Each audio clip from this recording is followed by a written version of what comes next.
유대인의 역사, 유대인 첫 번째 이야기. 역사에는 수많은 민족이 등장하고 그중 몇몇은 강대국을 이루기도 합니다.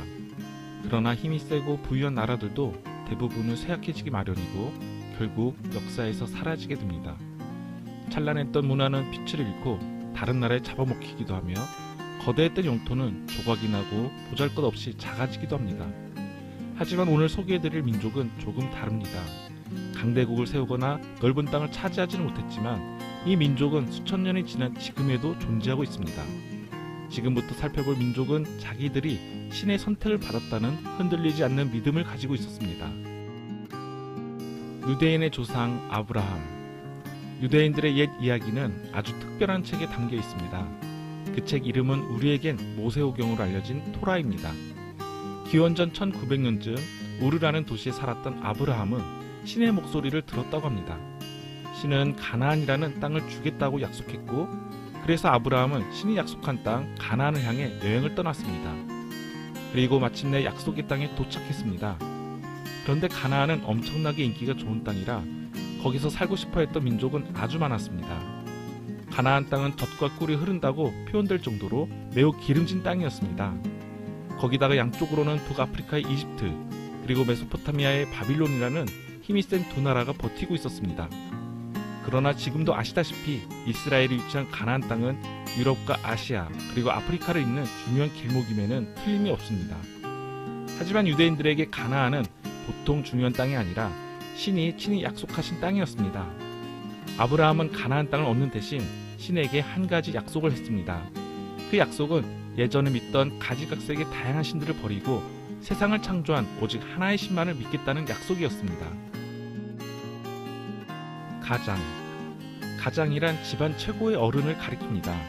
유대 민족의 가장은 판사와 종교 지도자 역할까지 수행했으며 집안 내에서도 아내와 자식 그리고 하인들까지 다스리는 우두머리였습니다. 가장이 죽으면 맏아들이 그 집안의 새로운 가장이 되었고 그 다음에는 맞손자가 되는데 아브라함의 아들은 이삭이었습니다. 이삭의 아들은 야곱인데 야곱의 아들은 12명이었습니다. 그리고 그 12아들이 유대 부족을 이루는 이스라엘의 12지파장이 됩니다.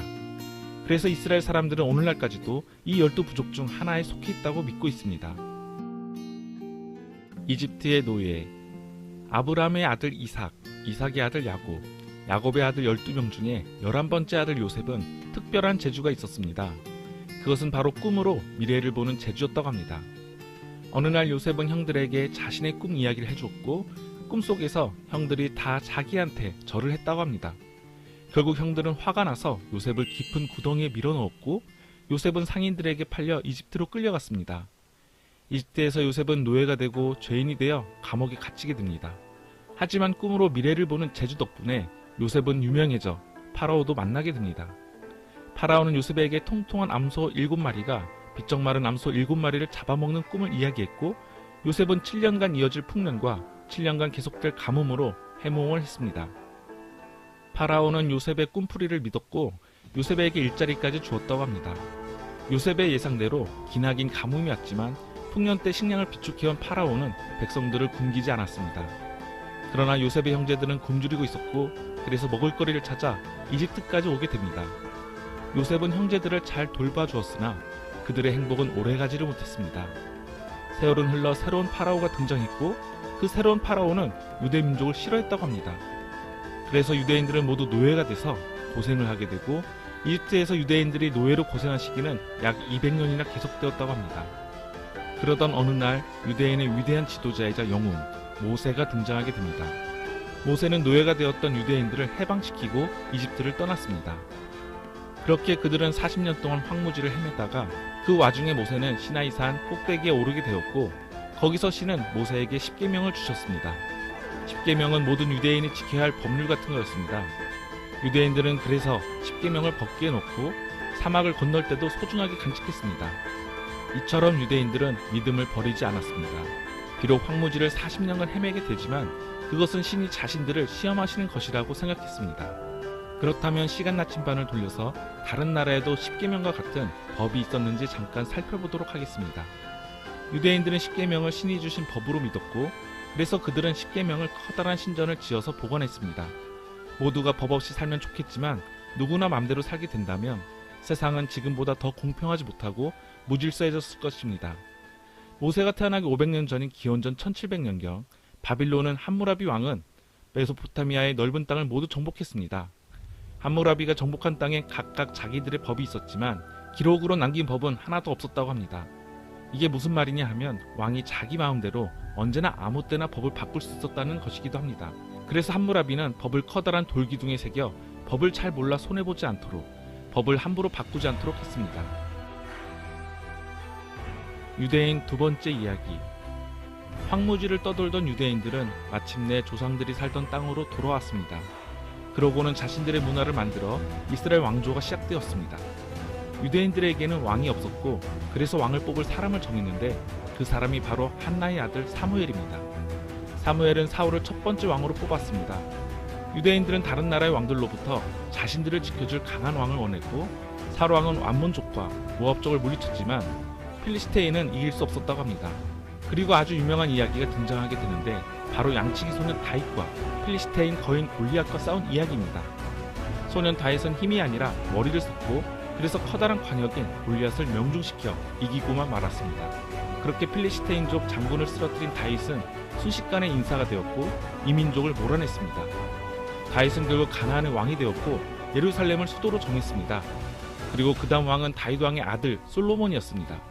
솔로몬은 일생을 바쳐 성전을 지었고 그 건물은 보는 사람마다 감탄이 절로 날 정도로 멋진 건물이었다고 합니다. 그러나 가나안을 노리는 민족은 여전히 많았고 그래서 솔로몬은 전쟁을 피하려고 노력했지만 주변의 강대국들은 계속해서 등장했고 계속해서 침략해왔습니다. 기원전 922년 솔로몬이 죽자 가나안은 혼란에 빠지게 됩니다. 나라를 지키는 방법을 두고 유대 민족은 결국 둘로 갈라져 남쪽의 유대 왕국과 북이스라엘 왕국이 되고만 말았습니다. 끝없는 전쟁. 가나안의 두 왕국은 갈라졌기 때문에 나라를 지키는 것도 훨씬 힘들어졌을 것이고 그래서 이스라엘 왕국은 200년 정도 버티다가 아시리아의 사르곤 2세의 침입을 받아 왕국의 수도인 사마리아를 빼앗기고 맙니다.